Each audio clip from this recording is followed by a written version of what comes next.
Hello students, चलिए start करते हैं। एक्सरसाइज 12.1 चैप्टर 12 लीनियर प्रोग्रामिंग का क्वेश्चन नंबर 9 देखते हैं क्या है। Solve the following linear programming problem graphically. हमें यहाँ पे एक प्रॉब्लम गिवन है एलपी की, उसको हमें ग्राफिकली सोल्व आउट करना है। क्या है वो प्रॉब्लम देखो। Maximize Z is equal to -x+2y subject to constant हमें ये दे रखे हैं। हमारे पास फंक्शन दे रखा है z इक्वल टू -x+2y, इसको मैक्सिमाइज करना है और in given conditions, in limitations को आपको ध्यान रखना है। तो देखो कैसे करेंगे। यहाँ पे सबसे पहले देखो z इज इक्वल टू क्या है -x+2y और सब्जेक्ट टू कंस्ट्रेंट क्या दे रखे हैं हमें, लिख लेंगे इनको कंस्ट्रेंट। इनको इक्वालिटी में ले लेंगे। सबसे पहला जो है हमारा x इक्वल टू 3, इसको इक्वालिटी में ले लेते हैं। दूसरा क्या है x प्लस वाई जो है इक्वल टू 5 और x plus 2y equal to 6, ये दे रखा है हमें।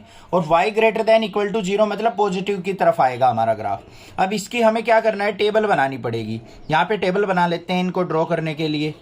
टेबल के अंदर कौन कौन सी वैल्यू आएंगी, x और y की। यहाँ पे x की वैल्यू 0 पुट करेंगे, y की वैल्यू 5 आ जाएगी। y को 0 पुट करेंगे, x की वैल्यू 5 आ जाएगी। सिंपल था। यहाँ पे आ जाओ भाई, इसकी टेबल ड्रॉ कर लेते हैं। यहाँ पे x को 0 पुट करोगे, y की वैल्यू 3 आ जाएगी। y को 0 पुट करोगे, x की वैल्यू 6 आ जाएगी। आ गई हमारे पास। अब इसका ग्राफ देखते हैं। ग्राफ के लिए हमें क्या करना पड़ेगा, एक x एक्सिस एक y एक्सिस ड्रॉ करनी पड़ेगी।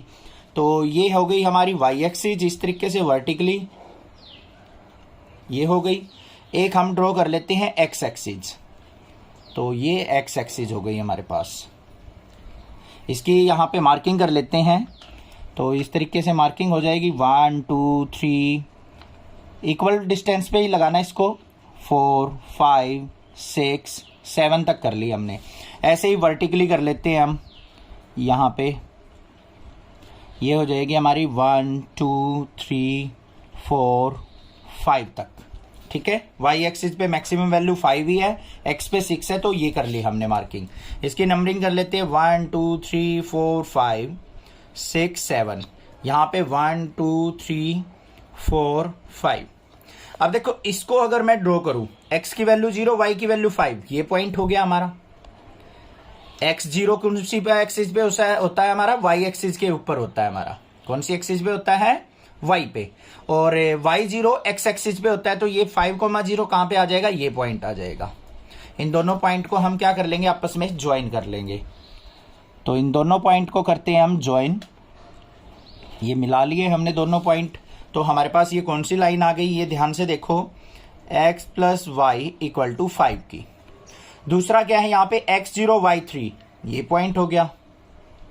यहाँ पे x6 y0, ये वाला पॉइंट हो गया।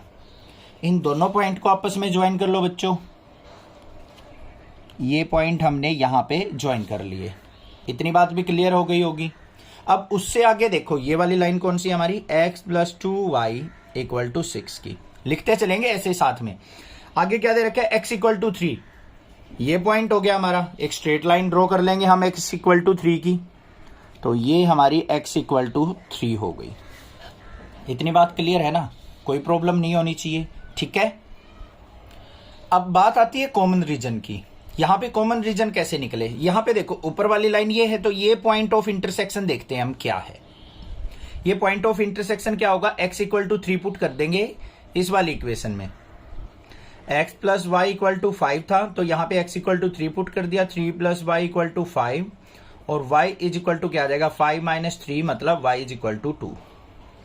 तो ये जो पॉइंट आ गया मेरा, ये क्या आ गया, a पॉइंट मान लिया इसको। 3,2, x की वैल्यू 3 पुट करने के बाद y की वैल्यू मुझे 2 मिल गई। ठीक है बच्चों, अब देखो यहाँ पे क्या करते हैं, हमें एक ओरिजिन से पास होती हुई एक डॉटेड लाइन ले लेते हैं।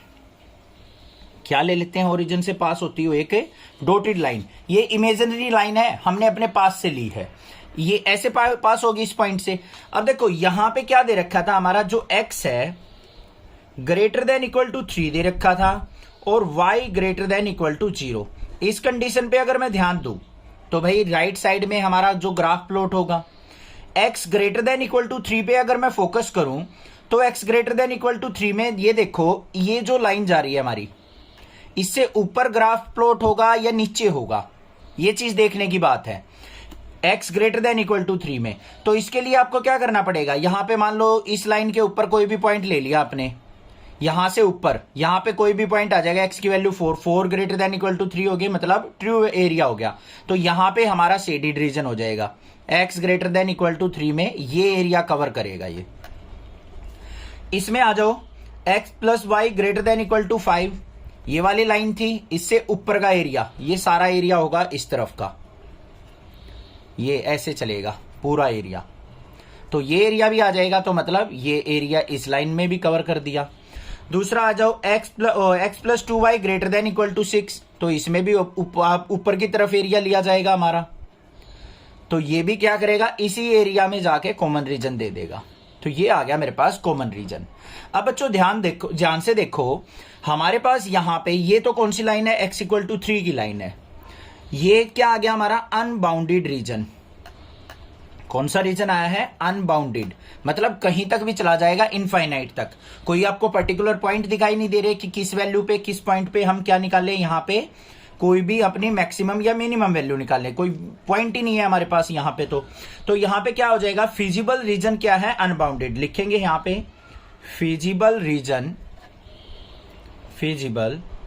Reason is unbounded. क्या है, अनबाउंडेड रीजन। और हमारे पास पॉइंट क्या है, अकेला पॉइंट है, एट पॉइंट ए 3,2।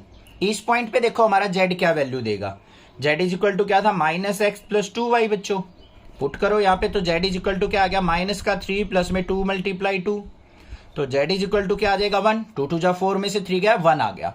अब 1 हमारा क्या है, ना तो हमें मैक्सिमम पता है ये मैक्सिमम है या मिनिमम है, क्योंकि एक सिंगल वैल्यू को किसके साथ कंपेयर करके मैक्सिमम मिनिमम निकाल सकते हो आप, यहां पे ओनली सिंगल वैल्यू है। तो यहां पे क्या लिखेंगे, z इज इक्वल टू 1 है, is maximum value of z और नोट, यहां पे लिखेंगे हम दिस इज